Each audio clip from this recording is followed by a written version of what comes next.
وخت کې دغه حالت صحیح او دغه کافر حالت صحیح، د نیک عمل حالت صحیح، د بد عمل حالت صحیح. د دې نیک عمل سره انتهایی نرمي کولای شي او د دې بد عمل سره انتهایی سختی کولای شي.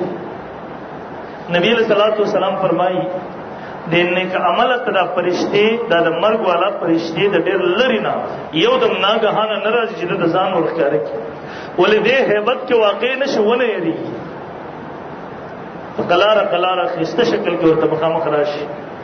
د بد عمل تا جهنمی تا دته په hebatناک صورت کې یو دم ناګهانه راخاره شي. او فقيه ابو الله سمرقندی رحم الله خپل کتاب تنبیه الغافلین کی روایت نقل کړي دی وی ابراهیم علیه السلام یو ځل د ملک الموت نه تپوس کړي ورته وایي کنه ته چې نیک بنده ته راضي په کم صورت کې راضي، بد بنده ته راضي په کم صورت کې راضي. د یو جنتی انسان ته چې دی راضي په کم صورت او شکل کې د ملک الموت ورته هغه شکل صورت ورخو د ځدی کې راځي. بیر ابراهیم علیه السلام مطالبه ده چې بد عمل جهنمی ته په کوم صورت کې راځي هغه شکل ما ته وخایا. ابراهیم علیه السلام ته هغه شکل صورت ورخو. ابراهیم علیه السلام جلیل القدر نبی دی، جد الانبیاء د انبیاء نکړه د بهوش راوځي.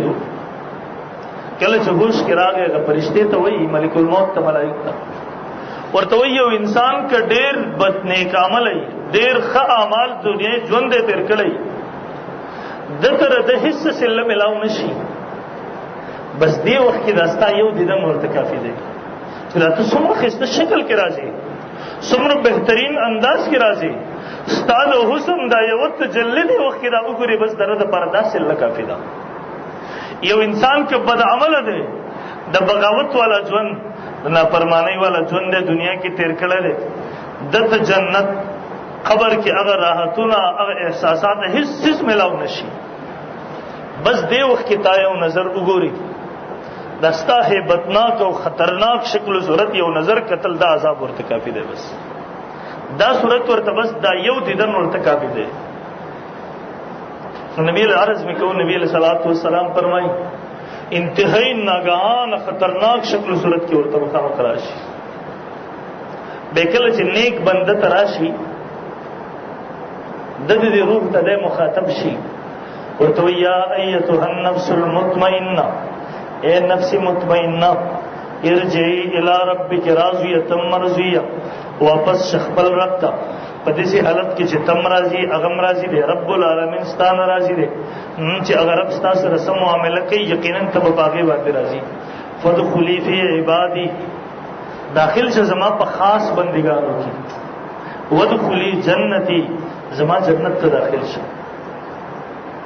دی وخت کې ردنه دا روح انتهایی اسانۍ سره راوستل شي، یقینا تکلیف خو خامخایي.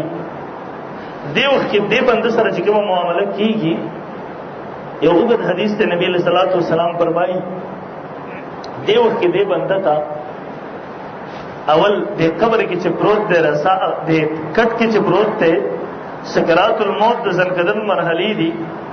دی وخت کې د انسان سره دوه درې معاملې کیږي.